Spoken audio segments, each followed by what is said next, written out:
여러분, 우리가 이 세상 살아가는 동안에 주변에 많은 사람들과 관계를 갖죠.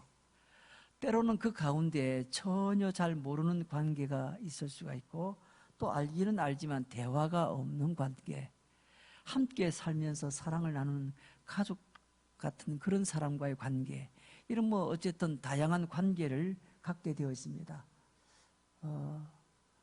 아리스토텔레스의 말대로 인간은 사회적인 동물이기 때문에 관계를 맺지 않고 살아가는 사람은 없습니다. 그런데 우리가 이 많은 관계 가운데 깨어져서는 안 되는 그런 관계도 있습니다. 깨어지는 순간 그때부터 불행한 관계들도 있죠. 예컨대 부모와 자녀의 관계라든지 부부의 관계라든지 깊은 친구, 아주 깊이 있는 친구와의 관계, 이런 관계가 깨어지면 상처가 되고 아픔이 되어서 살아가는 데 있어서 많은 어려움을 겪게 됩니다. 또 이런 관계가 깨어지면, 어떻게 하다 보니 틀어지면 다시 회복하고 싶은 마음도 간절할 것입니다. 이번 코로나19가 어떤 면에서 우리 한국 사회 전 세계에 많은 생활의 변화를 가져오게 되는 계기가 될 것입니다.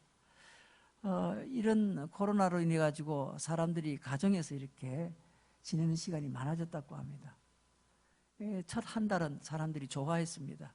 야, 그동안 가족들과 대화도 좀 없었고 같이 시간을 보내는 일도 많지 않은데 이렇게 이제 시간을 같이 갖게 되어서 가정에서 같이 식사를 하고 교제를 하고 또 함께 가까운 공원이라도 산책하면서 그렇게 가족과 시간을 많이 보내게 돼서 가족 간의 관계가 회복되는 기회가 되었다, 이런 분도 있지만은 조금 한 달 넘어서 한 2달 가니까 이제 싸우기 시작합니다. 하도 같이 보내다 보니까 그래가지고 심지어는 이 코로나 기간에 이혼하는 가정이 그렇게 많이 늘어났다고 합니다. 예. 신기한 것은 싸워가지고 평소에는 떨어져서 별로 이렇게 잘 친하게 지내지 않다가 함께 지내다 보니까 이것저것 서로 간섭하게 되고 다투다 보니까 이게 또 감정이 상하게 되고 하다 보니까 관계가 깨어지는 경우도 많다고 합니다. 여러분, 서로 하다 보면 이 갈등이 생겨서 깨어지는 경우도 있지만 그 관계를 오랫동안 방치해 두면 안 됩니다. 관계가 조금 힘들 때 가장 빠른 시간 안에 서로의 관계에 마음을 좀 풀고 회복하는 노력을 서로 해야 합니다. 그렇다면 예수 그리스도로 말미암아 하나님의 자녀가 된 성도들은 하나님과의 관계를 보다 긴밀하게 발전시키기 위해서 그냥 가만히 있으면 안 됩니다. 노력을 해야 됩니다. 가만히 있으면 저절로 하나님과의 관계가 깊어집니까? 절대 그렇지 않습니다. 여러분, 신앙생활도 주님 날아가는 그날까지 뭐예요? 하나님과 우리와의 관계가 점점 더 깊어지도록 하는 것, 성숙하는 것, 성장하는 것, 성화되는 것, 이런 관계로 발전해 나가야 되지, 이 관계가 점점점 멀어져서 나중에는 깨어지는 경우가 있습니다. 이번 코로나가 신앙적으로 볼 때 멀어져서 신앙이 아예 떨어지는 사람들도 대단히 많습니다. 하나님이 우리를 사랑하시기 때문에 하나님의 자녀인 우리들과 친밀한 만남과 교제를 기뻐하시는 인격적인 하나님이십니다. 그래서 다윗 왕은 아들 솔로몬에게 당부하기를 하나님 아버지를 바로 알고 온전한 마음으로 섬기고 하나님과 만남에 힘써라, 그렇게 권면했습니다. 역대상 28장 9절에 이렇게 기록합니다. 내 아들 솔로몬아, 너는 내 아버지의 하나님을 알고 온전한 마음과 기쁜 뜻으로 섬길지어다. 여호와께서 모든 마음을 감찰하사 모든 의도를 아시나니 내가 만일 그를 찾으면 만날 것이요 만일 내가 그를 버리면 그가 너를 영원히 버리시리라. 하나님과의 관계를 가장 중요하게 여겨라, 이런 부탁의 유언을 한 겁니다. 아들 솔로몬에게 다윗이. 자, 그렇다면 몇 가지 하나님과의 관계에 대해서 점검하려고 합니다. 여러분, 회복된 하나님과의 관계가 도대체 어떤 겁니까? 어떻게 하면 우리가 하나님과의 관계가 회복되었는지, 또 정상적인 관계가 되어 있는지를 확인할 수 있습니까? 오늘 로마서 5장 1절 2절 말씀이 그 답입니다. 그러므로 우리가 믿음으로 말미암아 의롭다 하심을 받았으니, 믿음으로 의롭다 하심을 받았으니 우리 주 예수 그리스도로 말미암아 하나님과 화평을 누리자. 또한 그로 말미암아 우리가 믿음으로 서 있는 이 은혜에 들어감을 얻었고 하나님의 영광을 바라고 즐거워한다 했습니다. 여러분, 성경을 보면 과거에는 죄로 말미암아 하나님과 원수가 되었던 우리를 예수님으로 말미암아 하나님을 우리가 아버지라고 부르는 그런 화목한 관계가 되었다는 겁니다. 죄 때문에 하나님과는 원수의 그런 관계, 그런 완전히 함께할 수 없는 결별된 그런 관계였다가 예수님 때문에 하나님과 우리와의 관계가 회복되는데 어느 정도로 아버지라 부를 수 있을 만큼 그런 화목한 관계가 되었다고 했습니다. 이 관계가 깨어지지 않도록 하나님과 화평을 누려야 된다. 성경은 오늘 그렇게 강조합니다. 인간이 왜 하나님과 자꾸 이렇게 관계가 깨어지죠? 그 다음은 하나님과 이렇게 깨어졌던 불화했던 과거에 우리가 어떻게 하나님과 화평을 다시 함께 누리게 되었습니까? 여러분, 아무리 사랑하는 사람과 자리를 같이 하고 같은 집안에서 함께 산다고 할지라도 서로 마음이 맞지 아니하면 그 관계는 깨어질 수밖에 없는 겁니다. 멀어질 수밖에 없는 겁니다. 서로 대화하기 싫어합니다. 마음이 상해서. 그래서 무엇보다 서로 상대방의 마음을 헤아려서 서로의 마음을 맞추어 보려고 노력하는 것이 가장 우선되어야 됩니다. 속도 상하고 화도 나고 기분도 나쁘고 서로 말 상대하고 싶지도 않고 이런 마음이 분명히 들 겁니다. 그런데 들더라도 서로 뭐예요? 어떻게 하든지 화해하려고 하는 마음을 먼저 가져야 되는 겁니다. 낮춰야 됩니다. 우리가 평소에 사랑하는 가족과 한 집안에 살지만 때로는 가정의 평화가 깨어질 때가 있는데 그 이유는 뭐냐면 대부분 상대방에게 상처를 주거나 죄를 범하게 될 때입니다. 그렇게 되면은 아무리 한 가족이지만 관계가 냉각되거나 단절되게 됩니다. 여러분, 하나님과 나와의 우리 개인과의 관계도 마찬가지입니다. 우리가 먼저 알아야 될 것은 하나님이 무엇을 좋아하시고 무엇을 싫어하는지 하나님 마음을 먼저 알아야 됩니다. 전에 제 아내와 대화를 하는 중에 그렇게 제 아내가 그러더라고요. 뭐 아내를 너무 기쁘게 해주지 않아도 좋으니까 아내가 싫어하는 것만 안 하면 된다고 그러더라고요. 여러분, 그런 소리 안 듣습니까? 네, 제가 볼 때는 거의 남자들 대부분 다 듣습니다. 예.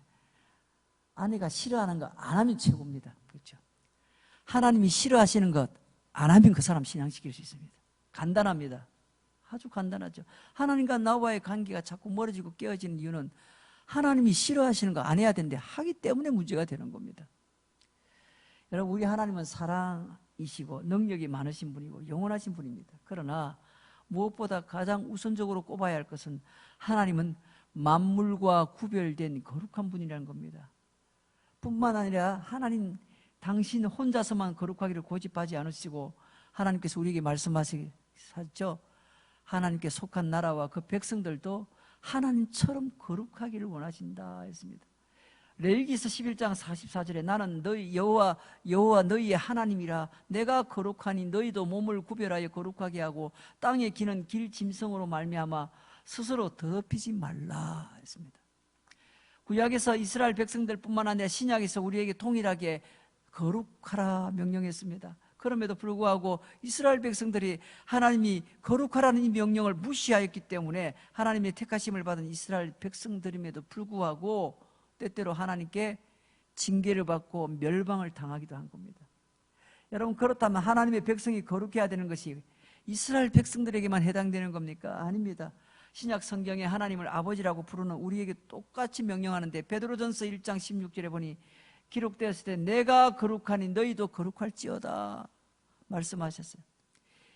설령 예수님을 마음에 영접해서 하나님의 자녀가 되는 권세를 받았다면 악하고 하나님의 자녀된 우리들에게 거룩하신 하나님의 성품을 닮아 우리 또한 거룩하게 되기를 힘써야 한다. 그렇게 성경에서 가르치고 있습니다. 여러분, 데살로니가전서 4장 3절부터 5절까지에 아주 분명하게 하나님의 뜻을 이렇게 설명합니다. 하나님의 뜻은 이것인데 너희의 거룩함이라 곧 음란을 버리고 각각 거룩함과 존귀함으로 자기 아내에 대할 줄을 알고 하나님을 모르는 이방인과 같이 세욕을 따르지 말라 했습니다. 여기에 하나님의 뜻이 거룩함이라고 말하는데 여러분, 우리를 부르신 하나님이 어떤 분입니까? 왜 우리를 부르셨는지를 잘 보여주는 것이죠.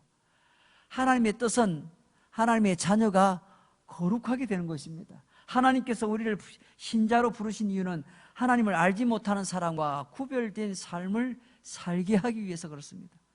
우리가 살아가는 세상은 예수님이 말씀하신 것처럼 악하고 음란합니다. 그와 같은 세상에서 거룩하신 하나님이 우리를 하나님의 자녀로 부르신 것은 우리 또한 하나님을 닮아서 거룩하게 하기 위함이었습니다.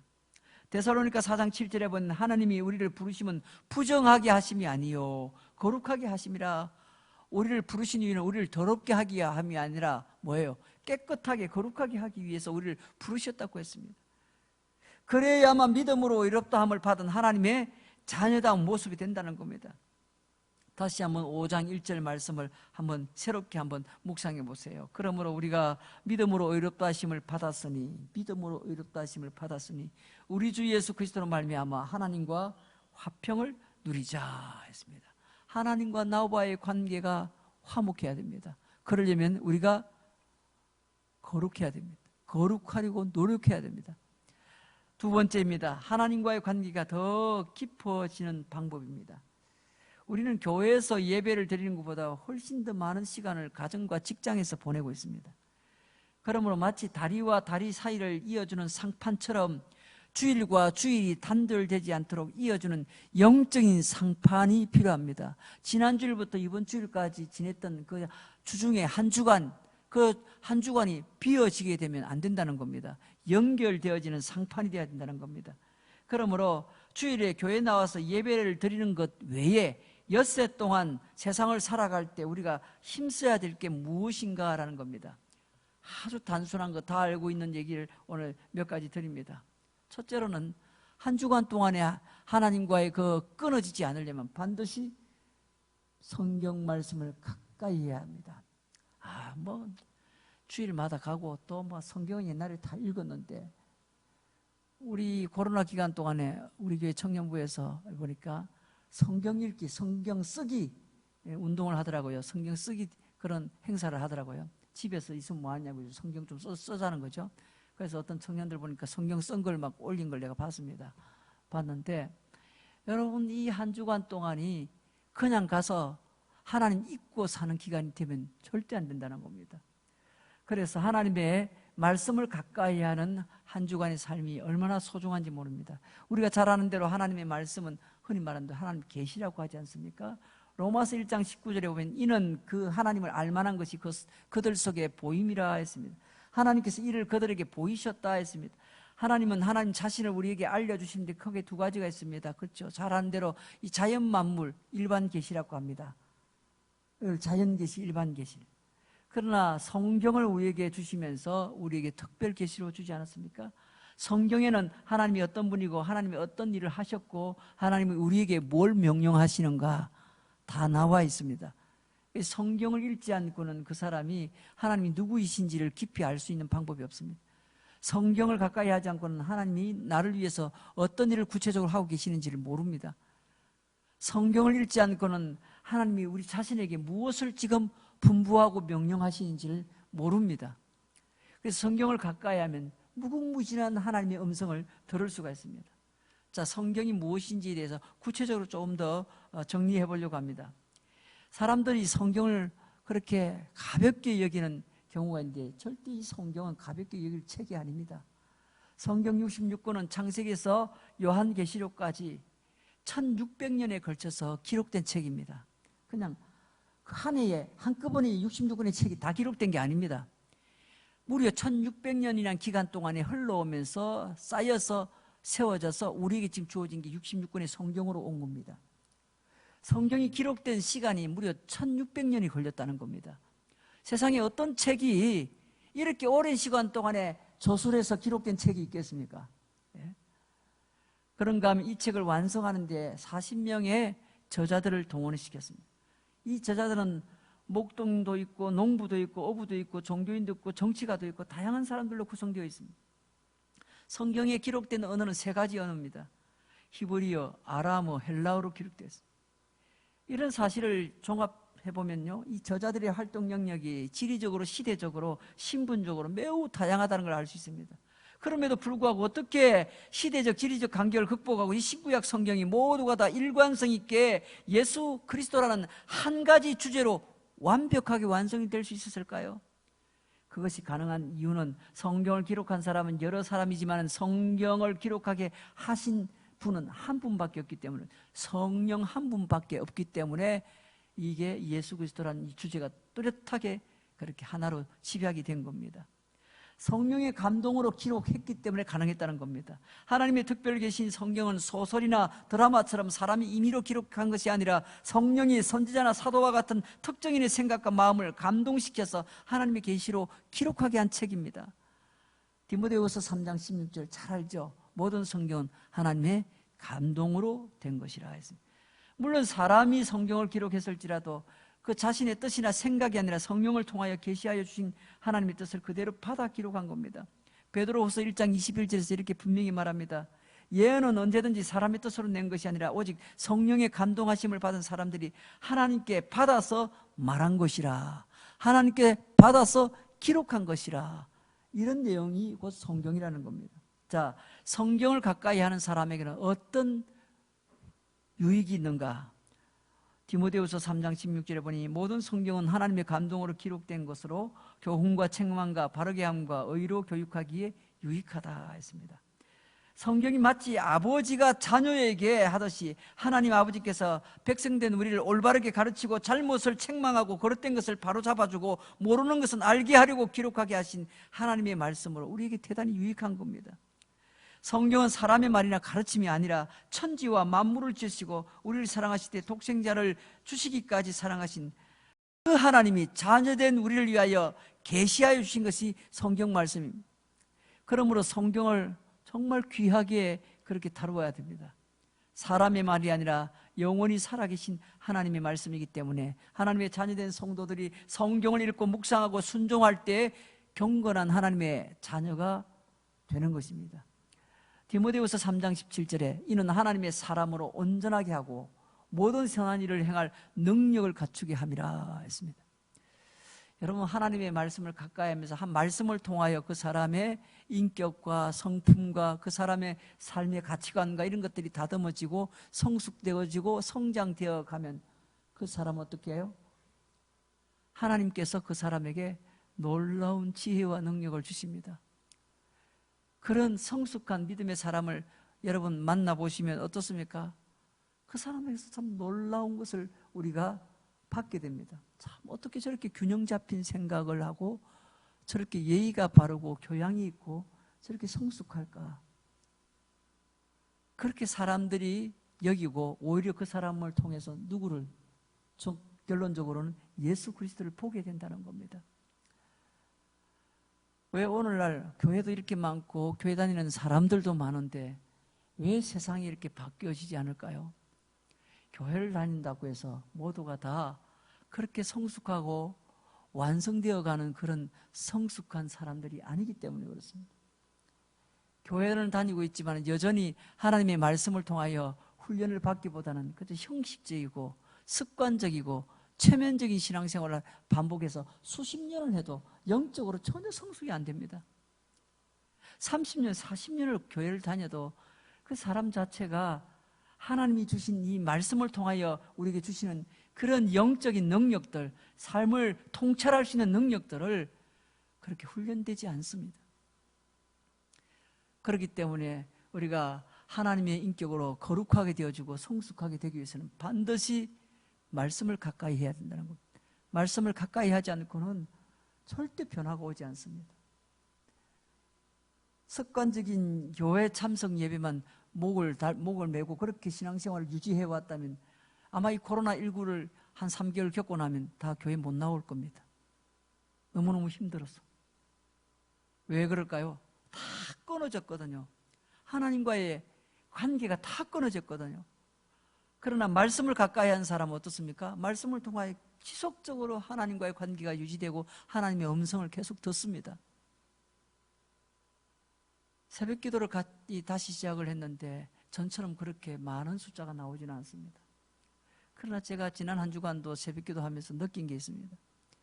야, 그래도 하나님 앞에 나와서 새벽을 이렇게 깨우면서 하나님과 교제를 하니까 집에서 하는 것보다 훨씬 더 일단은 안심이 되고 마음이 평안하다는 걸 느꼈습니다.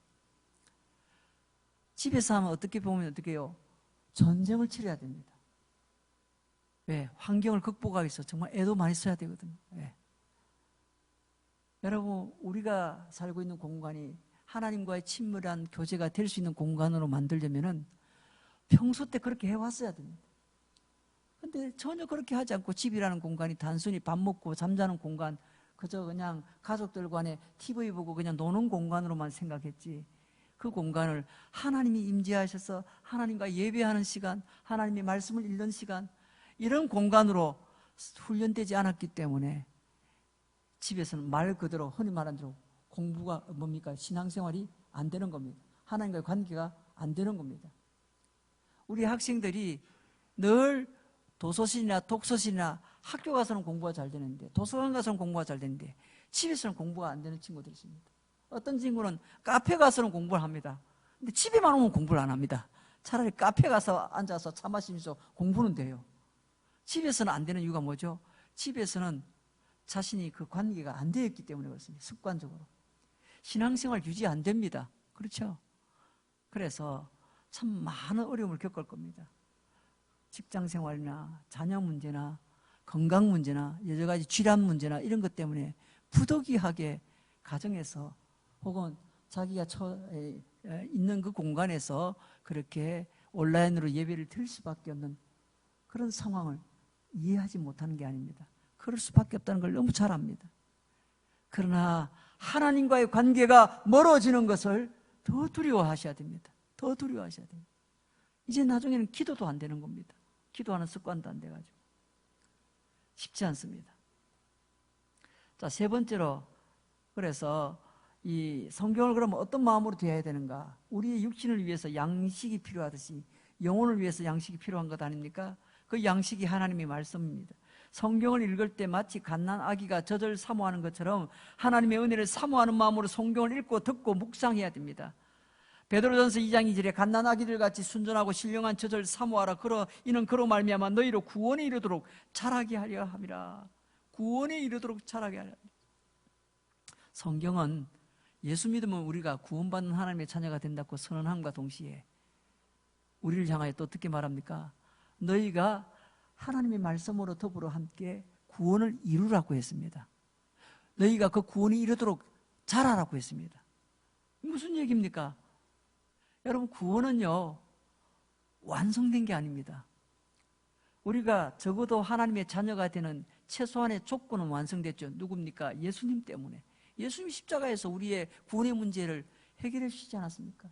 열어놨다는 얘기입니다.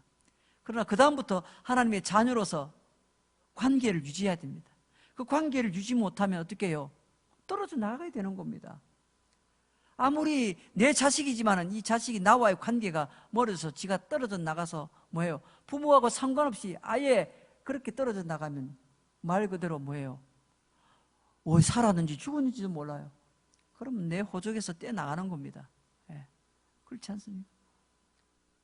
똑같다. 하나님과 우리와의 관계는 내가 하나님의 자녀가 되었다는 것으로 안심하고 있을 단계가 아니라 하나님의 자녀로서 유지하기 위해서는 반드시 성경을 가까이 해야 됩니다. 이게 우리가 생명처럼 여겨야 됩니다. 자, 두 번째로는 우리와 하나님과의 관계가 친밀한 관계가 되기 위해서는 기도 생활입니다. 기도를 가까이 하는 삶을 살아야 되죠. 하나님의 자녀인 성도들은 기도를 통해서 하나님께 소원을 드리고 하나님께 응답을 받기도 합니다. 그러므로 성도들이 이 기도 생활이 중단될 때는 대단히 그 관계가 위험한 겁니다. 하나님과 우리와의 관계가 위험한 겁니다. 말 그대로 우리 잘 아는 대로 기도는 하나님과의 대화 아닙니까? 대화. 부부가 서로 부부로서 한 몸이 되었다 할지라도 대화가 전혀 없으면 그 관계는 끊어지는 겁니다. 그렇지 않습니까? 끊어지는. 친구가 아무리 좋은 친구라고 내가 기억해도 대화가 되지 않고 뭡니까? 서로 얘기하는 시간이 전혀 없다면, 전화도 하지 않는 그런 관계라면 친구 관계는 끊어진 겁니다. 그렇죠? 하나님과 나와의 관계에서 내가 기도 생활을 내가 하지 않는다면 그건 하나님과 나와의 관계가 끊어진 겁니다. 현대사회에서 가장 큰 문제 중에 하나가 가족 간의 대화가 부족해서 가정이 붕괴되고 있다고 합니다. 어떤 가족은 하루에 10분간도 가족들과 마주하면 대화를 안 한다고 합니다. 여러분, 신앙도 크게 다르지 않습니다. 예수님을 믿음으로 하나님과 화평을 누리는 하나님의 자녀는 하나님과의 지속적인 대화가 요구되는 겁니다. 그 대화가 기도 아닙니까? 성경에서는 이 기도를 어떻게 강조합니까? 기도는 먼저 첫 번째로 하나님과의 영적인 대화다 했습니다. 그래서 이 영적인 대화를 통해서 하나님께서 우리의 기도를 통해서 우리의 필요를 채워주시겠다고 약속하셨어요. 요한복음 14장 13절에 너희가 내 이름으로 무엇을 구하든지 내가 행할 것인데 이는 아버지로 하여금 아들로 말미암아 영광을 받으시게 하려 함이라 했습니다. 하나님과 우리와의 관계는 영적인 대화인데 기도는 하나님과 나와의 영적 대화입니다. 두 번째로 기도는 인내함으로 구하는 겁니다. 기도는 한 가지 종류만 있는 게 아니라 상황에 따라서 구하는 기도가 있고요. 더 나아가 찾는 기도, 응답해 주실 때까지 문을 두드리는 기도, 그렇게 기도가 여러 가지 형태로 나타나는데 모든 기도는 다 인내심을 요구합니다. 여러분, 참고 인내하기가 쉽지가 않습니다. 30분 앉아서 기도하는 거 쉬울까요? 쉽지 않습니다. 잘 못 참습니다, 사람들이. 그것이 기도에 대한 자기 개인적으로 훈련이 되어 있지 않으면 어렵습니다. 예배 마치고 10분 동안 기도하는 것도 어려운데요. 그게 왜 그럴까요? 인내심이 부족한 겁니다. 마태복음 7장 7절에 보면 구하라 그러면 너희에게 주실 것이요 찾으라 그러면 찾아낼 것이요 문을 두드리라 그러면 너희에게 열릴 것이라 했습니다. 기도는 하나님과 자녀 사이의 긴밀한 대화이기 때문에 혼자서 엄밀히 기도할 때도 있지만은 때로는 함께 모여서 공동체에서 같이 두세 사람이 모여서 그렇게 기도하는 경우도 있습니다. 오히려 성경에서는요, 두세 사람이 함께 모여 기도할 때 하나님께서 더 큰 은혜를 주신다, 함께 하시겠다 약속하시지 않았습니까? 마태복음 18장 19절에 진실로 다시 너희에게 이르노니 너희 중에 두 사람이 땅에서 합심하여 무엇이든지 구하면 하늘에 계신 내 아버지께서 그들을 위하여 이루게 하시리라 했습니다. 혼자 기도하는 거 하나님 들으십니다. 그런데 성경에 보면 두 사람이 땅에서 합심해서 기도하면 하나님께서 더 빠른 응답을 주시겠다고 약속도 하고 있습니다. 그래서 교회는 공동체 기도가 반드시 필요한 것입니다. 코로나19로 인해 가지고 이제는 전부 다 각자 개인적으로 하나님과의 관계를 그렇게 유지해야 될 그런 어려움이 있지 않습니까? 전에는 함께 와서 예배 공동체 같이 있으니까, 기도회에 같이 함께 참여하니까, 혼자 기도 잘 안 돼도 함께 기도할 때는 그렇게 묻혀서 같이 따라가니까 기도가 되니까 겨우겨우 견딜 수 있는데, 이제는 홀로 기도해야 됩니다. 그렇죠? 이제는 같이 함께 기도하려면 뭐예요? 전화라도 혹은 문자라도 줘서 이 시간부터 내가 기도할 텐데 이 시간 너는 너희 집에서 나는 우리 집에서 같이 우리 딱 10분간만 우리 교회 우리가 섬기는 소년부를 위해서 좀 기도합시다. 예를 들면 그럴 수 있잖아요. 그렇게 해서 서로 소통을 빨리 해서 같이 기도하면 공간은 조금 떨어져 있을지 몰라도 같이 기도하는 거니까 그렇게라도 방법을 찾아가야 된다는 겁니다. 지금은 기도는 성경에 보니까 항상 하는 것이라고 했습니다. 항상. 그래서 누가복음 18장 1절에 보면 예수께서 그들에게 항상 기도하고 낙심하지 말아야 할 것은 항상 기도하고, 데살로니가전서 5장 17절에서도 쉬지 말고 기도하고, 성경은 언제나 기도를 어떻게 기도할 시간만 하라게 한 것이 아니라 언제나 기도는 항상 하는 것이고 쉬지 않고 기도하라고 했습니다. 왜 하나님께서 이렇게 말씀하셨을까요? 이것은 하나님께서 마치 300년간 동행했던 에녹처럼, 기도는 뭡니까? 하나님과 나와 함께하는 시간을 다 기도라고 하는 겁니다.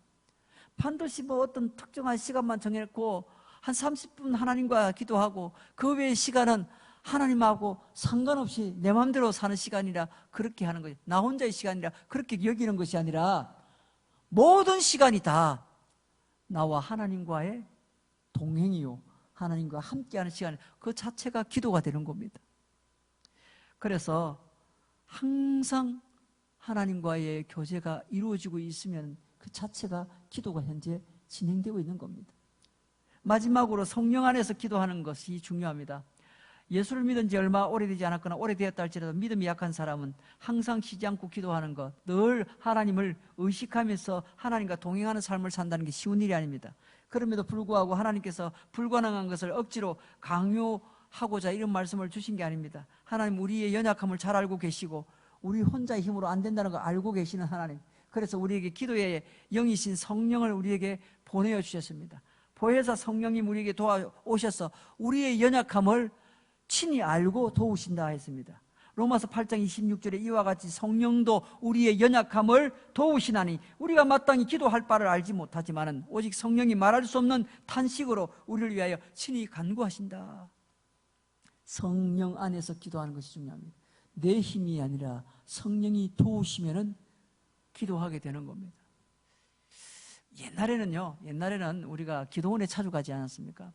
제가 대학 시절에도 늘 기도원을 갔습니다. 습관적으로 늘 기도원을 갔는데, 기도원에 가면은 그 기도원에서 운영하는 그 산에 곳곳에 이렇게 기도굴을 팔아놓고 이렇게 개인 기도를 할 수 있도록 그렇게 해놓았죠. 예. 굴을 파놓고 그렇게 해서 제가 그 파여진 그 굴 속에 들어가서 기도한 적이 있는데, 굴 속에서 기도 여러분 해보셨는지 모르겠는데요. 담요 한 장 깔고 그렇게 성경 갖다 놓고 물 한 통 갖다 놓고 그렇게 기도하는데, 그 기도가 깊이 들어가니까 내가 지금 기도하는지 안 하는지 모를 정도로 말 그대로 그것에 푹 빠져서 기도하기 시작하니까 그냥 성령이 강하게 임재하니까요, 온 몸도 뜨거워질 뿐만 아니라 성령이 기도하는데 도우시는 것을 느낄 수 있었습니다. 그래서 정신없이 기도를 합니다. 제가 체험한 것은요, 그렇게 기도했는데 꼬박 엎드려서 기도했는데 그냥 한 3일이 그냥 지나가더라고요. 예, 기도하러 올라갔더니 그런 체험을 한 적이 있습니다. 온 몸이 내 몸이 아닌 것처럼 느껴지고 너무 신기하잖아요. 우리가 한 30분 와서 기도하는 것도 힘들어하는데 성령이 도우시면요, 성령 안에서 성령을 의지하는 가운데 기도하면은 하룻밤 기도는 그렇게 어렵지 않습니다. 그 속에서 하나님께서 말할 수 없는 은혜를 주시면요, 탄식할 수 있도록 은혜를 주시면요, 그냥 입에서 그냥 흘러나와요. 기도가 나도 모르는 방언이 터지고, 그렇게 해서 너무너무 그 속에 깊이 들어가니까 얼마나 행복한지 몰라. 여러분, 성령이 도와주시면은 우리가 기도하는데도 그렇게 힘이 들지 않습니다. 내 힘으로 하려고 하니까 너무 어렵습니다. 기도하는 것도 피곤합니다. 육체적으로 너무 어렵지 않습니까? 기도할 때. 그러나 성령 안에서 기도하면 기도할수록 더 기도할 수 있고, 열심히 더 기도할수록 하나님과의 관계는 더 깊어지게 되어 있습니다. 에베소서 6장 18절에 모든 기도와 간구를 하되 항상 성령 안에서 기도하고 이를 위하여 깨어 구하기를 항상 힘쓰고 여러 성도를 위하여 구하라 했습니다. 사랑하는 성도 여러분, 하나님은 우리와 보다 더 친밀한 관계를 원하고 계십니다. 하나님과 화평을 유지할 수 있는 길은 세상 사람들과는 구별된 거룩한 삶을 살아가고 말씀과 기도로 거룩한 삶을 살아가고자 할 때 하나님과의 관계를 좀 더 깊이 가질 수가 있습니다. 이웃과 화평하게 하는 하나님의 자녀다운 삶을 그제서야 살아갈 수가 있다는 겁니다. 하나님께 영광을 돌리는 삶은 바로 이런 삶입니다. 가장 행복한 삶을 사는 비결 가운데 하나이죠. 시편 119편 105절 말씀처럼 주의 말씀은 내 발의 등이요 내 길의 빛이라 했습니다. 오늘도 말씀과 기도로 여러분 거룩해지면 좋겠습니다. 디모데전서 4장 5절처럼 하나님의 말씀과 기도로 거룩하여짐이라 했습니다. 오늘도 우리가 하나님과의 관계를 깊이 가지는 그 방법은 다른 특별한 지름길이나 비법이 있는 게 아닙니다. 오직 말씀과 기도로만 하나님과의 그 관계가 더 깊어지고 유지되고 끝까지 하나님과의 관계가 우리의 삶에서 유지되어서 하나님과의 관계 속에서 우리가 삶을 건강하게 행복하게 승리하며 살아갈 수 있다는 사실을 다시 한번 기억하시고, 오늘도 말씀과 기도로 더욱더 하나님과의 관계를 친밀하게 갖는, 깊이 있게 갖는 여러분 되시기를 주의 이름으로 축원합니다.